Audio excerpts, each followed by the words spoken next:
Very good morning, everyone, and welcome to the briefing for Monday, the 1st of April. That is officially the start of the gliding season. Unfortunately, today doesn't look like the most soarable day.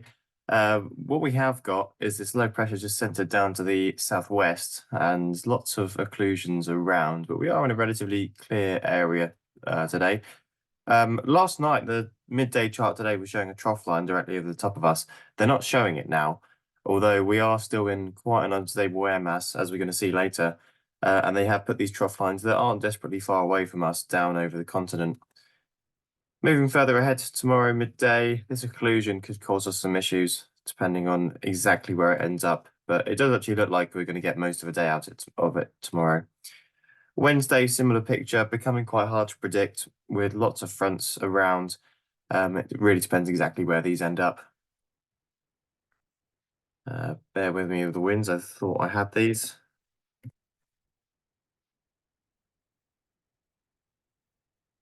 Met Office is not having it. Winds are fairly light today, by the looks of it. That's the sat pic. We can see lots of cloud up to the north, otherwise fairly clear down in the south, and you see some showers down to the southwest already. And just looking at the rainfall radar, you can see quite a lot of development down to the southwest. Okay, looking at the rainfall forecast, looks like we're okay for the first hour or so, but after that, it does start to build up quite quickly. I think as soon as the sun starts to get on the ground, it's going to start developing, and you see 11:45, lots of showers around. Going into the afternoon, potentially lots around still. And you see by slightly later into that, so this is 2 p.m.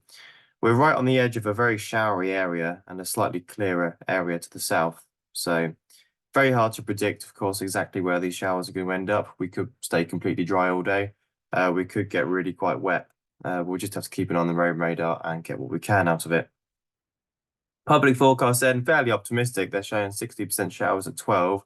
Otherwise, it's dry. If I give that a refresh, that's now changed in the last 5 minutes to thunderstorms between 12 and 2. So I think we just need to get out there and see what we find.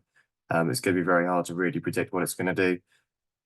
Top temperature of 11 degrees with a steady breeze from the southwest. Otherwise, good visibility.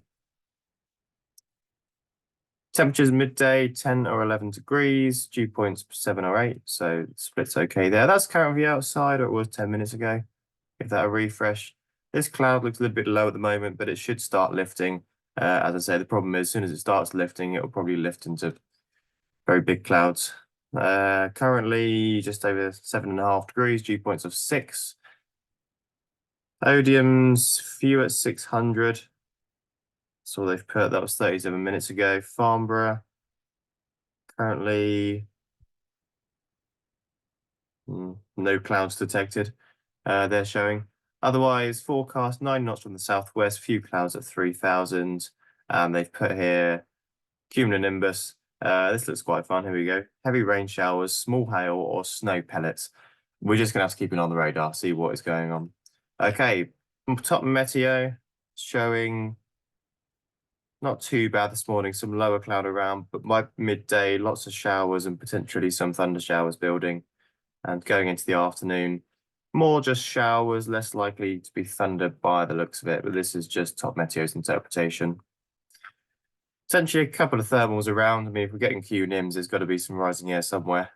Looking into the afternoon, thermals to about 2,000 feet. They're not going to be particularly usable, I don't think, but I'm sure someone will get something out of it.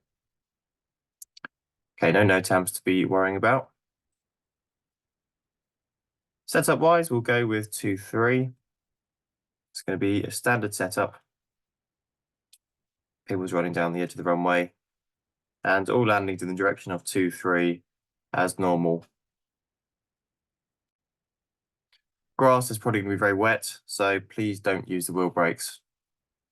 And yeah, ideally avoid the south side of the airfield. So instructors, try not to do straight ahead launch failures if you don't have to. It's going to be very damp down there.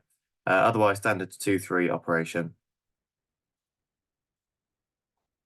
Okay, we've got 4 K21s, 2 K13s today, 2 baby grobs, and 2 discuses. Please only get out minimal gliders. If we do have some thunder showers on the way, we might have to very quickly put everything in the hangar. So please only get out what you need, share what you can. Please all read the ground handling guidance. If we do have to come in for rain, then that's a great time for it. And I'm putting some ground radios in the buggies at the moment. Those of you that have been around for the last couple of weeks would have seen. Just leaving them in the glove box. Please only use when they are essential. So remember, we're using those for the winch launching as well. And listen for the glider that you're towing. We might use that to call you. Yeah, as I said, only get the gliders out that we need. No wheel brakes on the grass, and the simulator is serviceable if that is needed at any point. Okay, a couple of notices today. Casual list starting. That is on the booking system now. No one probably would have had a chance to put the name on, but we'll be printing something out and putting it in the launch point. Speaking of which, starting today, we've got the launch pint bar. So that's starting today, and that'll be run by Honor and Jason. Serving refreshments all day. They will also be offering an in-glider service. So when you're doing your checks, you can get some refreshments. And we'll also be installing cup holders in the club gliders to facilitate this. Okay, so that's starting today, and that's to keep you nicely watered for the summer season. Okay, right, let's get the gliders out, see what we can get out today. See you out there. Bye for now.